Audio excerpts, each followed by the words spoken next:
A terceira pergunta a considerar é: pergunta 3.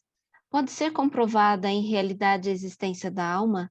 A existência da alma tem sido satisfatoriamente refutada ao ponto de vista da ciência acadêmica. Durante épocas, tem continuado sua busca com o objetivo, cientificamente falando, de demonstrar a localização da alma no corpo humano.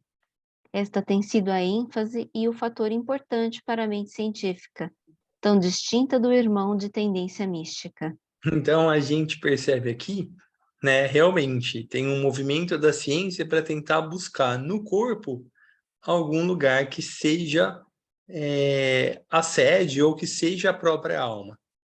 E a gente sabe que muito provavelmente isso não vai acontecer. Há correspondentes, por exemplo, no corpo etérico, né? A gente vive dizendo que as portas da alma são o chakra cardíaco e o chakra da coroa. Mas ainda assim não são a alma, né? São portas para. Assim como as suas glândulas, a pineal e o timo, são portas ou expressões do que é a alma, ou do que é sagrado, do que é divino, aqui no nosso corpo físico. Mas a alma é de uma outra natureza, que não física, que não emocional e que não mental. Então, talvez essa investigação ou essa busca nesse caminho não vá ser reveladora. Vamos ver o que o mestre nos traz aí de informações. Toda essa investigação, em especial a efetuada ultimamente em conexão com as escolas materialistas modernas e com a maior compreensão do mecanismo do corpo humano, tende a provar que a alma é uma superstição, um mecanismo de defesa e que o pensamento consciente e todas as manifestações superiores da mente humana e, portanto, as expressões inferiores da personalidade, individualidade e integração consciente podem muito bem ser justificadas e estipuladas pelo atual equipamento cerebral do homem, o sistema nervoso e endócrino. Todos são, por sua vez, são entendidos como sendo resultado de um longo processo evolutivo e seletivo. A maravilha da própria máquina indica que ela é divina em sua perfeição e alcance. O homem evoluiu desde um germe primitivo, desenvolvido sob a pressão das leis da natureza, as condições ambientais e constante adaptação às necessidades a uma cuidadosa seleção, até possuir hoje um mecanismo que responde ao mundo natural, às sensações e aos pensamentos. Com frequência, acredito que aquilo que se domina a alma é o resultado desse processo seletivo e constituindo a soma total do poder de responder e discernir das células e órgãos do corpo, além do princípio da vida. Dizem que tudo é inerente ao germe paterno e que as condições do meio ambiente, além de hereditariedade e da educação, são suficientes para explicar os fenômenos da consciência humana. O homem é uma máquina, e é a parte de uma máquina maior que dominamos natureza, e tanto o homem como a natureza são manejados por leis imutáveis. Não há livre-arbítrio, exceto dentro de certos limites claramente definidos, definidos pelo equipamento e pelas circunstâncias. Não deve haver imortalidade, porque quando a máquina se decompõe e se desintegra, só ficam as células dispersas e os átomos que originalmente a compuseram. Quando o princípio da coerência ou integração deixa de funcionar, o que ele produziu, o corpo coerente funcionante, também deixa de funcionar. A consciência e escolha, percepção e afeto, pensamento e temperamento, a vida e amor, caráter e faculdades, tudo desaparece e só ficam os átomos que compuseram o corpo, que por sua vez se dissipam e desaparecem, e finalmente tudo é reabsorvido no depósito geral de forças e átomos. Essa é o que ele está explicando, que é a visão materialista, né, das coisas. O que resta hoje nos incontáveis milhões de seres humanos que viveram e amaram, sofreram e usufruíram em nosso planeta, para garantir que eles tenham existido no passado, para não mencionar sua existência continuada no presente? uns ossos, alguns edifícios e leves vestígios de sua influência histórica, e mais tarde, com o tempo, observamos a beleza que nos deixaram no campo da literatura, arquitetura, pintura e nessas formas que têm personificado seu pensamento e aspiração, suas visões e ideais. Na atualidade, existe no planeta uma humanidade que atingiu todos os estágios de desenvolvimento, com mecanismos de diversas classes, tipos adequados e inadequados. Falamos que todos eles, sem exceção, estão desmoronando sob a experiência e estão limitados pela enfermidade ou ocultam seu gênio. Um equipamento perfeito é totalmente desconhecido e cada um abriga os germes da doença.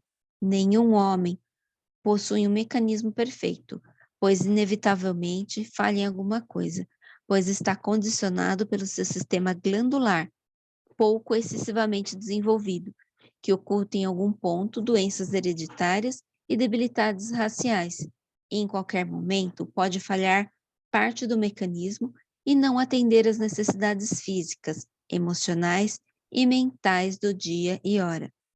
O que isso nos diz? Falamos da vida da célula unida, do grupo ambiental em que se encontra uma forma particular, da vida impessoal e abstrata da natureza que a permeia, um ambíguo espírito de grupo que se expressa através do quarto reino da natureza, de um eu provisório e impermanente eu, ou de uma entidade imortal que habita o corpo? Acho que a gente pode até seguir, porque aqui ele está... Ou alguém tem alguma dúvida? Como é que está para vocês? Porque aqui ele está dando uma explicação e fazendo alguns questionamentos para a gente. Como é que está para vocês? Alguma dúvida? A gente segue? Acho que tá ok, Paulito. Né?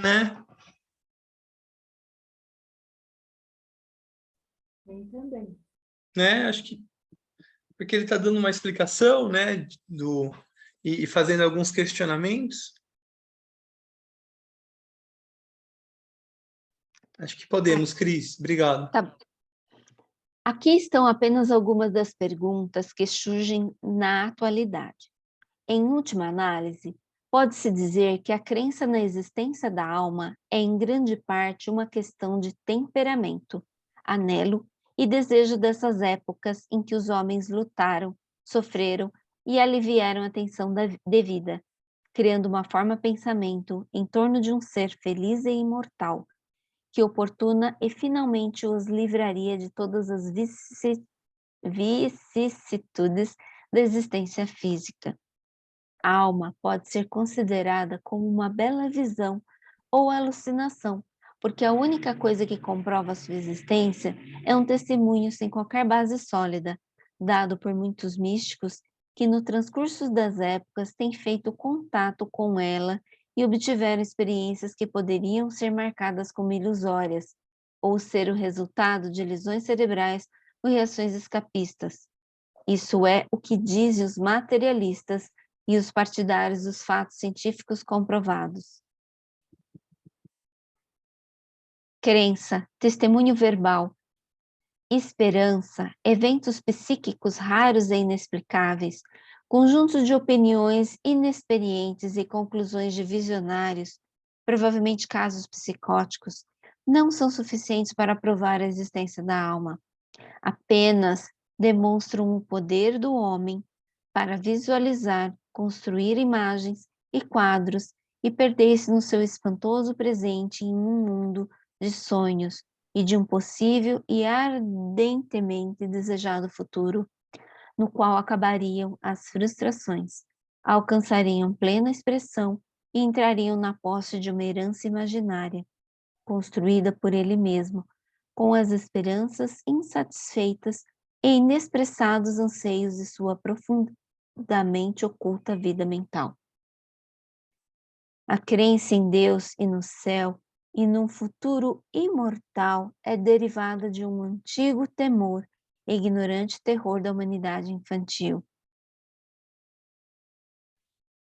Viam em todos os fenômenos da natureza, incompreensíveis e assustadores, a atividade de um homem gigantesco construído como se fosse a projeção de alguma própria consciência, o qual poderia ser apaziguado ou exasperado pelo comportamento do ser humano. O resultado do efeito obtido a respeito dessa divindade definia o destino do homem, bom ou mal, dependendo de como reagia este Deus e as suas ações. Aqui nós temos a origem dos complexos do céu ou do inferno, nas atuais crenças religiosas. Disto derivou automaticamente a ideia de uma entidade chamada alma, que poderia gozar o céu ou sofrer no inferno, de acordo com a vontade de Deus e como resultado de suas ações, enquanto na sua forma humana. À medida que as formas do homem aumentaram sua sensibilidade e se refinaram sob a influência da lei da seleção e adaptação, à medida que a vida grupal era mais íntima e melhorava a integração grupal, e que a herança histórica, tradicional e artística se enriquecia e deixava sua marca. Assim, cresciam as ideias de Deus e, similarmente, as ideias sobre a alma aumentaram e enriqueciam e aprofundavam-se os conceitos do homem e do mundo sobre a realidade, de modo que hoje enfrentamos um problema de pensamentos herdados que testemunham um mundo de enfrentamos um problema de pensamentos herdados que testemunham um mundo de conceitos, ideias e intuições que tratam do imaterial. Espera um pouquinho só. Aqui. Tá aqui. Do imaterial e intangível, dando testemunho milenar a uma crença sobre a alma e sua imortalidade, para os quais não há qualquer justificação verdadeira. Ao mesmo tempo, a ciência nos tem demonstrado que o único que podemos realmente conhecer com certeza é o mundo tangível de diversos e diferentes fenômenos, com suas formas, mecanismos, tubos de ensaio, laboratórios e corpos de homens constituídos em forma maravilhosa e dignos de admiração. Isto, misteriosamente, produz pensamentos, sonhos e imaginações, e, por sua vez, encontra expressão dos projetos formulados no passado, presente e futuro, ou no campo da literatura, arte e ciência, ou na simples vida cotidiana do ser humano, comum que vive, ama, trabalha, se diverte, gera filhos, se alimenta, ganha dinheiro e dorme. Aqui também ele continua, né, trazendo essa ideia, tanto agora no final mais materialista, científica, e como antes no relato, baseado no relato dos místicos. E ele vai dizendo que por conta desse desejo, dessa aspiração, dos místicos que conviveram conosco, né, a gente vai criando aí ideias sobre a alma, né, o que seria essa alma. Mas aqui também tem um ponto bem importante, que é em que medida que toda essa herança gerada por nós, talvez, em outras encarnações, pelos nossos antepassados, pela história da humanidade, em que medida isso está também presente em nós?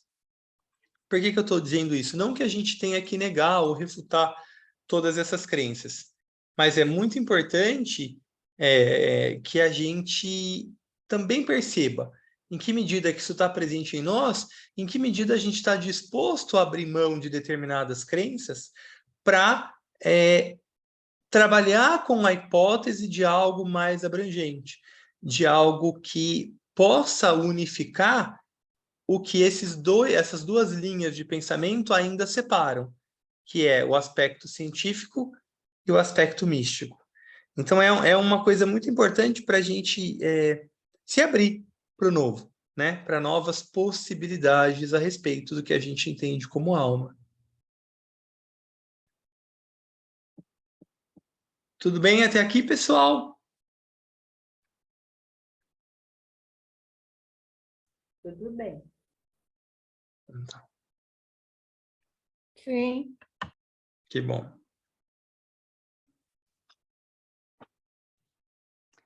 E depois Desaparece o homem do nada ou segue vivendo em algum lugar uma parte dele, até agora invisível? Será esse aspecto sobrevive durante algum tempo e por sua vez desaparece? Ou há um principal imortal, uma entidade sutil e intangível que tem uma existência no corpo fora dele e que é o ser imutável e eterno, que a crença nele tem sustentado incontáveis milhões de pessoas ao longo dos séculos? É a alma uma ficção da imaginação e tem sua existência satisfatoriamente refutada pela ciência? É a consciência uma função do cérebro e do seu aliado sistema nervoso? Ou devemos aceitar a ideia de um morador consciente na forma? O poder de perceber e reagir ao meio ambiente tem sua origem na natureza do corpo, ou existe um ente que observa e age? É esta entidade distinta e separada do corpo, ou resultado de um tipo, ou da vida do corpo, o qual persiste depois que desaparece o corpo, ou desaparece com ele, se perde?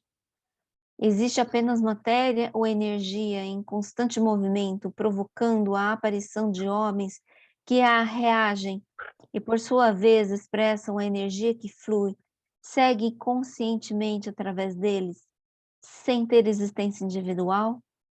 Ou são todas as teorias parcialmente verídicas e só enxergaremos a compreender realmente a natureza e o ser do homem na síntese de todos eles e na aceitação das premissas gerais?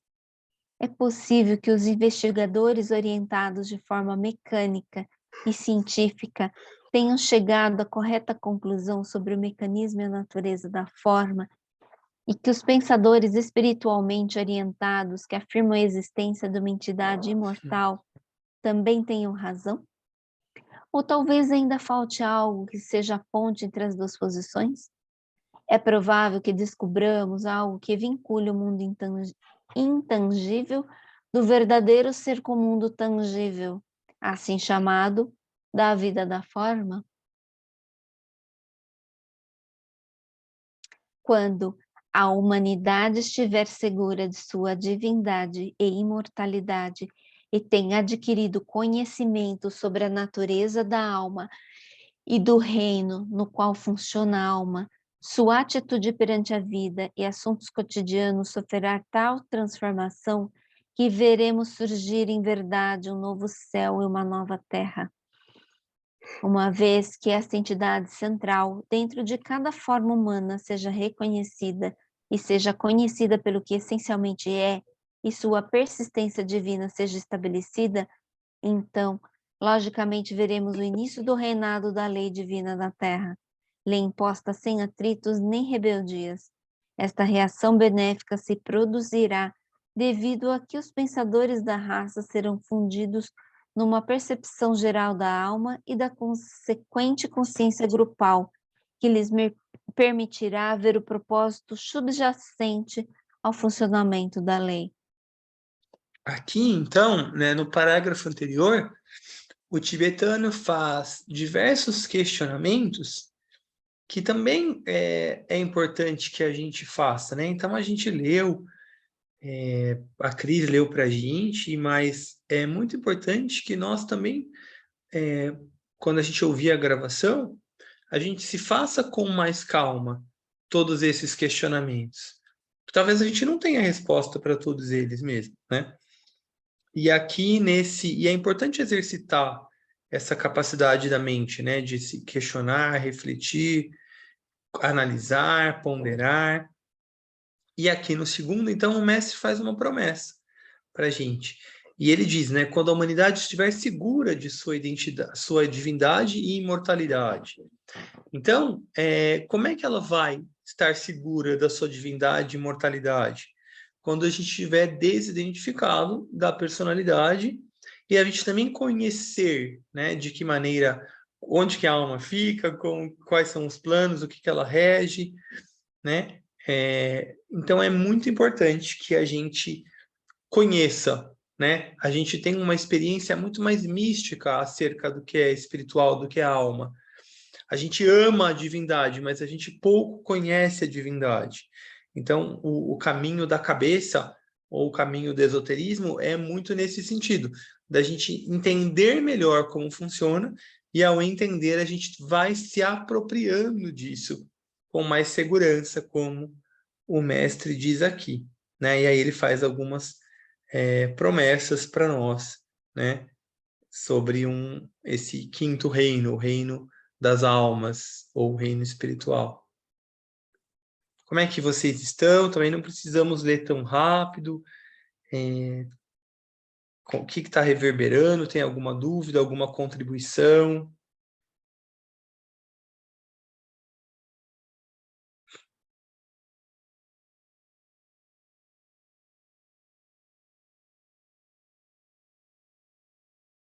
Então vamos lá, a gente vai continuando. Vou explicar isso de forma mais simples. É dito no Novo Testamento que devemos procurar que a mente que esteve no Cristo se manifeste também em nós. Trabalhamos para aperfeiçoar o reino do Cristo na Terra e aspiramos desenvolver a consciência crística e estabelecer o reino ou a lei crística ou amor. Na era de Aquário, isto virá a ser concretizado e veremos o estabelecimento da fraternidade na Terra. A regra crística é dominar as fundamentais leis espirituais.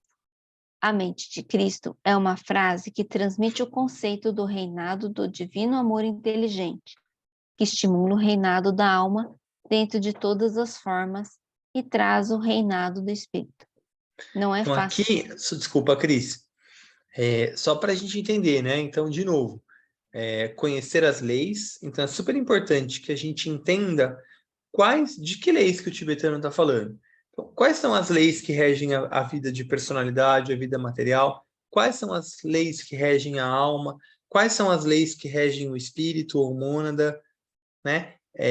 E aí, então, a gente vai também, ele fala aqui, né? Estabelecimento da fraternidade. Então, a gente faz um paralelo com as corretas relações humanas. Importante a gente lembrar, né? No grupo de meditação criativa, os 2 primeiros bimestres são sobre essa lei, né? A lei das corretas relações, que é regida pelo princípio da boa vontade. Tem outras leis da nova era. Então, esse trabalho que a gente faz do curso de meditação criativa é um curso sobre leis e princípios da nova era. Então, é uma forma da gente também contribuir com esse cenário. A gente entender o que é amor, né? Quando o tibetano fala que o amor é razão pura, o que ele está querendo dizer? Então, é muito importante. Como é que a gente se conecta com essa mente que esteve no Cristo, né? Quando a gente fala a primeira estrofe da grande invocação, desde o ponto de luz na mente de Deus, que aflua luz às mentes dos homens, que a luz dessa terra. É essa luz que a gente está procurando se conectar, essa luz que a gente está imaginando afluir, essa luz que a gente está verbalizando ou afirmando que se expressa. Mas como é que ela vai se expressar em nós? À medida em que a gente acessar a nossa alma, à medida que a gente entrar em contato com a sabedoria eterna, à medida em que a gente permitir que a nossa mente seja exposta à sabedoria eterna.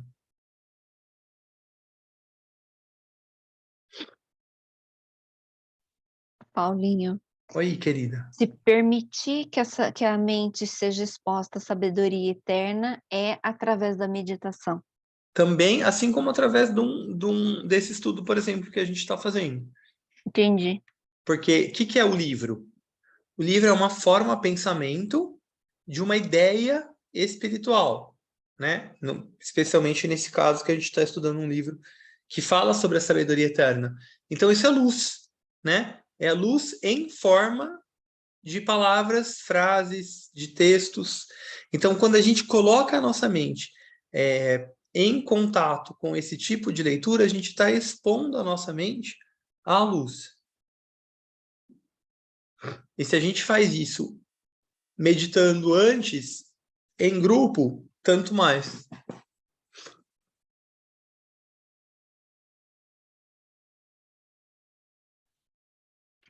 Não é fácil expressar a natureza da revelação que está a caminho.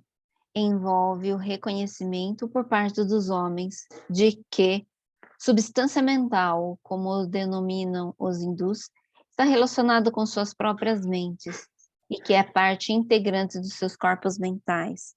É também parte da mente do Cristo, o Cristo cósmico de quem o Cristo histórico é, em nosso planeta, o representante ordenado. Quando os homens tiverem desenvolvido através da meditação e do serviço grupal a percepção de suas próprias mentes controladas e iluminadas, acharão que entrarão na consciência do verdadeiro ser e num estado de conhecimento pelo qual eles comprovarão, fora de toda dúvida e controvérsia, a realidade da existência da alma. Então, o mestre dá mais uma pista aqui, né, para a gente. Por isso que, ao longo do trabalho do tibetano, ele fala tanto da importância da polarização mental. É só através da mente concreta que a gente, de fato, acessa, conhece, compreende a natureza da mente abstrata. Então, a gente precisa, sim, colocar o olhar na mente concreta, a gente precisa, sim, desenvolvê-la e, principalmente, a gente precisa construir a ponte, como o tibetano dá aqui uma outra pista, né? Meditação e serviço. Isso é o principal caminho para a construção do Antakarana, que é ele que vai fazer com que, através da nossa mente concreta, a gente acesse a mente abstrata, que é onde a alma mora, então a gente reconheça, compreenda, a gente se elucide, se ilumine a respeito da consciência da alma. Ele usa aqui um outro termo, que é onde ele fala, né, que os hindus, cita os hindus, os hindus chamam a humanidade de Manasaputra, ou filhos da mente, porque eles acreditam que essa mente, né, essa mente do Cristo, essa mente de Deus, essa mente de cada um de nós, essa mente que é a alma, né, porque a gente não pode esquecer que a alma habita os níveis superiores do plano manásico ou mental. Então, quando a gente fala de mente, a gente não está falando só da mente concreta, a gente está falando da mente concreta, mas também estamos falando da mente abstrata, que é isso que está mais presente quando os hindus fazem essa citação.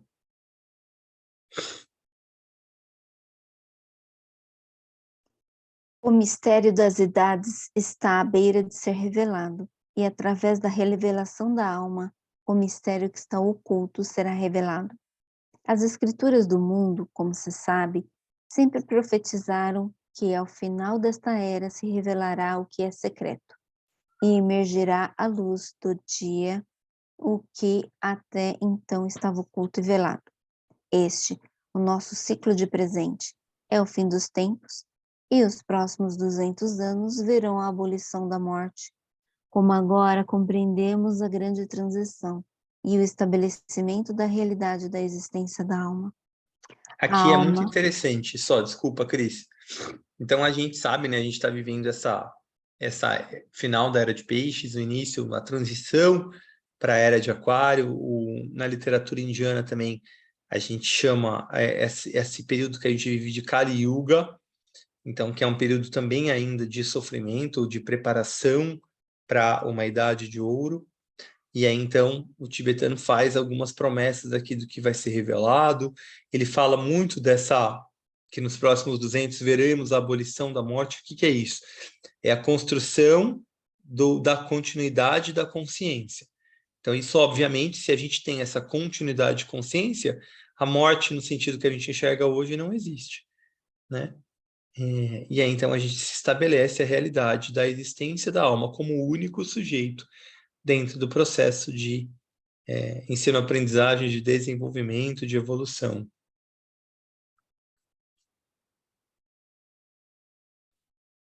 A alma será conhecida como uma entidade e como impulso motivador e centro espiritual por trás das formas manifestadas. Ela já é tudo isso, né? Ela já é tudo isso. Por isso que o corpo que reveste a alma, a gente chama de corpo causal, porque ele é o causador de tudo isso que a gente vive. A gente só ainda não tem essa clareza, essa consciência, né?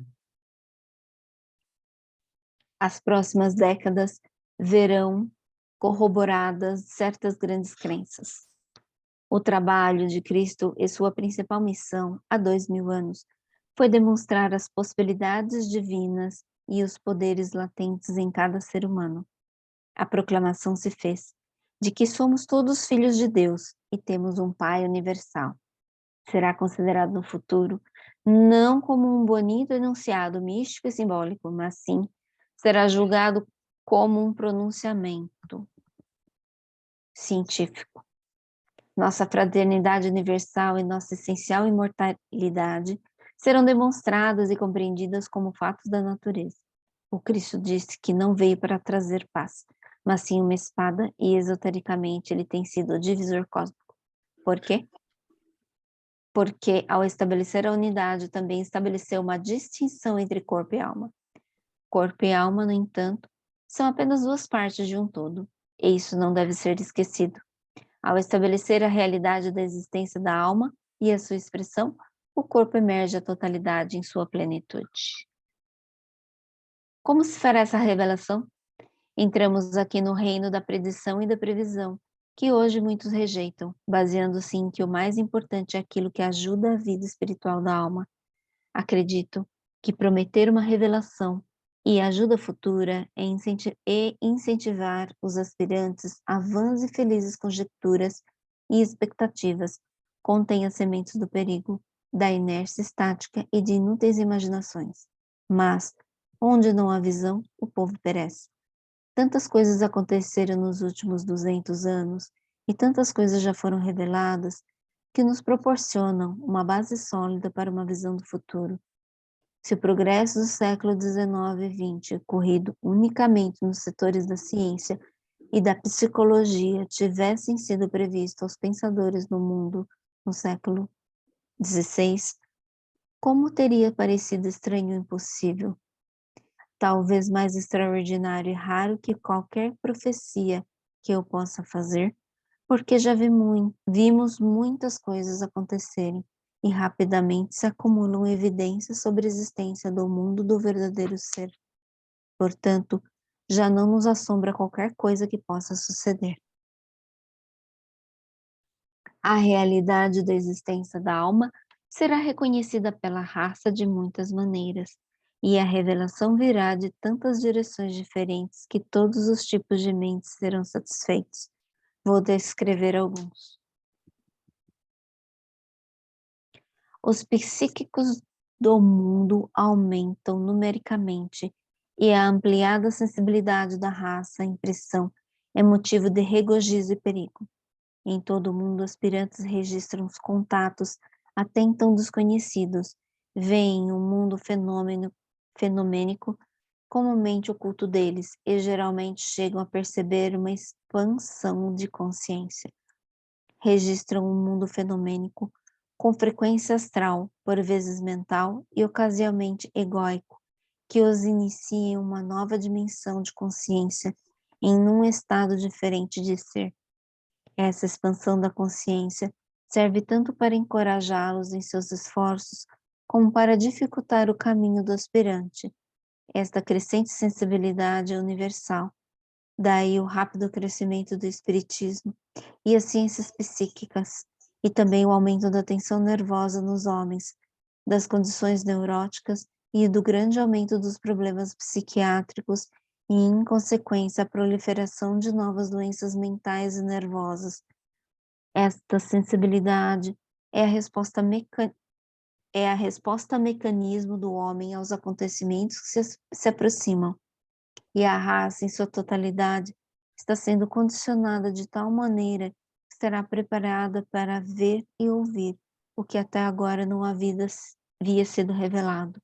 Então, aqui é muito importante a gente observar, né, que a gente está nesse momento ainda, né? Então, esse livro foi escrito 70 e poucos anos atrás, mas a gente ainda está nesse momento, né? Ainda mais aqui no Brasil, que a gente percebe tantas pessoas místicas, tantas pessoas psíquicas, médiums.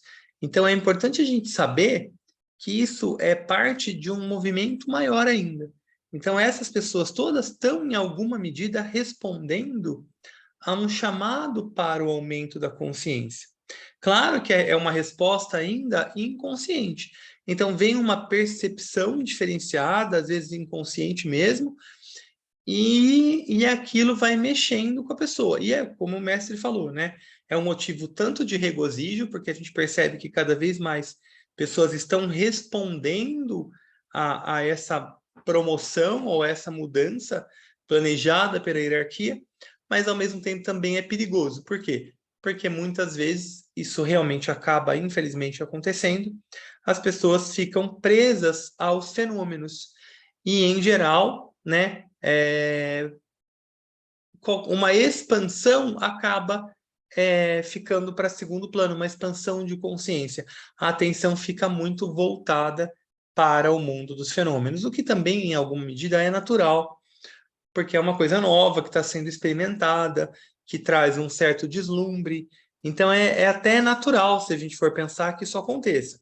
Mas, né, a gente deve sempre colocar o olhar, a atenção e tentar extrair, sintetizar o que por trás disso, qual que é o objetivo, qual que é o propósito, qual que é o plano da hierarquia, para então a gente poder usufruir dessa experiência que é coletiva, mas também sintetizar, não ficar patinando muito, né? O desenvolvimento do Oi, sentido, perdão, desculpa, acho que eu passei muito aqui. Isso. o desenvolvimento do sentido de cor e da capacidade de responder musicalmente a quartos de som ou sutis vibrações, sutis variações, indicam uma diafaneidade do véu que separa o mundo dos fenômenos externos e tangíveis do mundo do ser subjetivo e da matéria mais sutil. O desenvolvimento da visão etérica e o aumento das pessoas clarividentes e clareaudientes revela a existência no plano astral e a contraparte etérica do mundo físico. Mais e mais pessoas estão se conscientizando deste reino subjetivo. Veem pessoas que morreram ou durante o sono deixaram a envoltura física. Veem cores e tonalidades fora do comum e faixas de luz organizados que não pertencem ao mundo físico. Ouve sons e vozes que emanam daqueles que não usam instrumento vocal físico e de formas existência que não são corpóreas. O primeiro passo para comprovar a realidade da existência da alma é estabelecer a supervivência, embora isso não provará necessariamente o fato da imortalidade. No entanto, pode-se considerar como um passo na direção certa. Está se comprovando constantemente que algo sobrevive ao processo de morte e persiste após a desintegração do corpo físico. Se isso não é verdade, então nós somos vítimas de uma alucinação coletiva, ou enganam e mentem e estão doentes e pervertidos os cérebros e as mentes de milhares de pessoas. Tal gigantesca insanidade coletiva é mais difícil de acreditar que a alternativa de uma consciência expandida. No entanto, o desenvolvimento que segue a linha psíquica não provará a existência da alma, só serve para destruir a posição materialista. Então, aqui é muito interessante, né?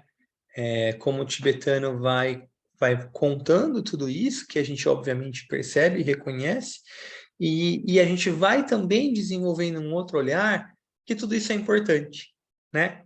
Embora talvez não seja mais o que a gente vê, o que a gente vive, né? Mas tudo isso num plano mais amplo é super importante. Ainda como ele diz aqui, né? Isso não prova a existência da alma, mas contrapõe uma visão essencialmente materialista.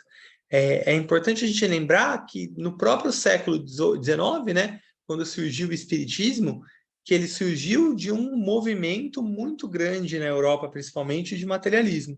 Então a gente percebe que a hierarquia vai dando estímulos, ora de um lado, ora do outro, até que a gente vá realizando, enquanto humanidade, essa equilibração. O mesmo acontece conosco, né? Às vezes a nossa alma, numa encarnação, coloca ênfase para a linha de raios 1, 3, 5 e 7, como a gente diz, para a linha da cabeça. Em outras, ela coloca ênfase na linha do coração. E a gente vai aí se alternando, porque é através do contraste que a gente aprende, né? Então, Os filósofos da Grécia diziam muito isso, né? Que quando a gente tem o contraste, tem um aprendizado. Então, você valoriza a vida quando alguém morre. Você valoriza a alegria quando você fica triste. Então, esse jogo, né, é muito usado também pela hierarquia. Então, é muito interessante. Porque quando você está numa polaridade, você desenvolve uma série de qualidades. Quando você vai para outra, você ressalta o que tinha ali, mas você também desenvolve uma série de outras qualidades que, no fundo, vão ser sintetizadas na transformação da experiência em sabedoria.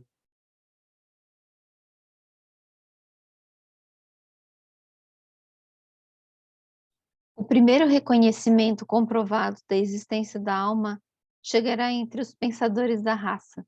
Acontecimento este que será resultado do estudo e análise que farão os psicólogos do mundo sobre a natureza do gênio e da importância do trabalho criativo. Olha que legal, né? Então ele dá mais uma pista aqui, que qual vai ser esse primeiro reconhecimento comprovado da existência da alma, né? Ele fala, através dos pensadores, ele fala dos psicólogos do mundo.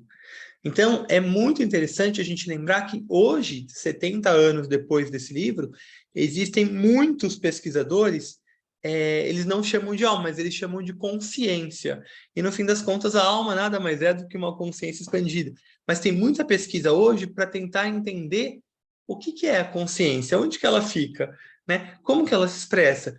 Então, a gente vai percebendo que, como eu dizia, né, 70 anos depois, essas perguntas continuam presentes, continuam vivas, mas a gente vê também o desenvolvimento de muitas linhas dentro do movimento psicológico do mundo, e a gente percebe que tem, sim, muito avanço nesse tipo de estudo. Ops!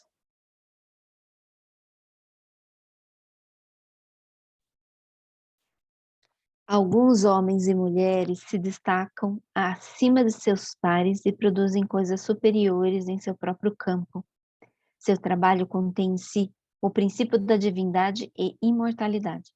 A tarefa de artistas criativos, a percepção intuitiva dos grandes pesquisadores científicos, a imaginação inspirada nos poetas do mundo e a visão de idealistas iluminados devem ser justificadas e explicadas, porque as leis sob as quais tais homens e mulheres trabalham ainda têm que ser descobertas.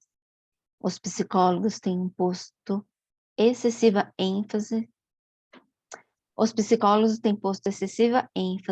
no aprofundado estudo das mentes anormais e subnormais, retorcidas e deformadas, e de equipamentos defeituosos, e não têm dado devida atenção ao divinamente anormal, nem a esses tipos de consciência que transcendem o comum estado humano de percepção inteligente.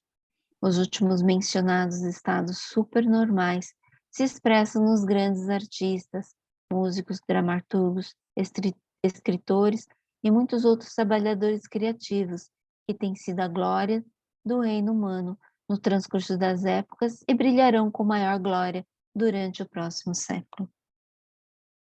Quando se aceitar a hipótese da alma, quando se admitir a natureza da energia espiritual que flui através dela, e quando se estudar o mecanismo dos centros de força, progrediremos rapidamente em direção ao conhecimento. Quando, pela prática da meditação, são feitos experimentos para produzir criativamente essas belezas com as quais temos contato, algumas das ideias reveladas e alguns dos projetos que temos vistos, então aprenderemos a cultivar o gênio e saberemos treinar as pessoas para trabalhar criativamente. Se descobriram muitas coisas a respeito dos centros do homem, onde o princípio divino tem sua morada, a partir do qual o Cristo interno pode funcionar. O estudo do supraconsciente deve ser realizado, não unicamente o autoconsciente ou o subconsciente. Através desse estudo, realizado com uma mente aberta, a psicologia moderna pode alcançar com o tempo um reconhecimento da alma. Acho que tá bom, né? A gente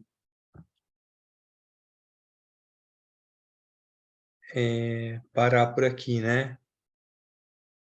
É um tipo de de leitura diferente, né? A gente está acostumado a ler e parar rapidinho por conta né, do ensinamento ser esotérico e precisar de uma explicação maior. E o que a gente percebe nesse trecho que nós lemos hoje é que o tibetano escreve de forma mais explicativa, né, esse texto. Conta meio que uma história e por isso que não precisa de tanta reflexão. Mas, ao mesmo tempo, é um convite, né, para a gente pensar nas nossas crenças, para a gente pensar no que a gente entende como alma.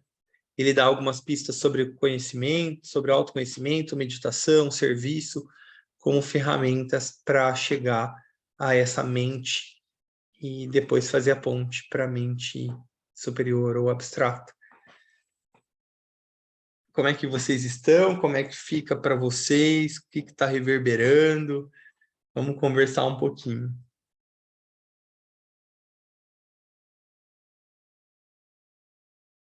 Quem gostaria de compartilhar?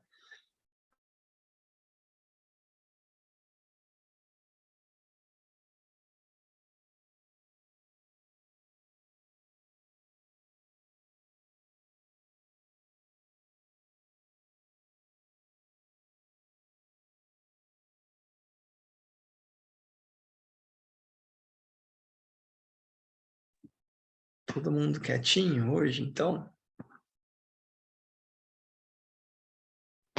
Que eu acho que foi um texto bem diferente dos outros, né, Paulinho?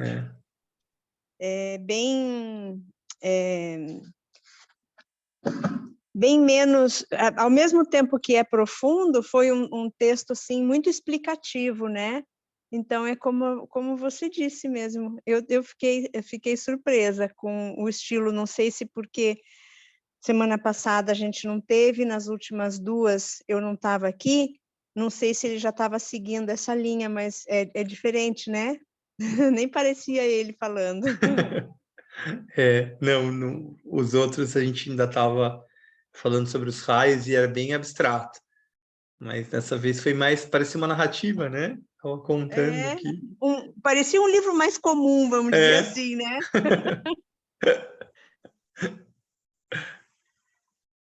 Muito obrigada, viu? Imagina, obrigado a vocês. Eu acho que a gente pode encerrar, então.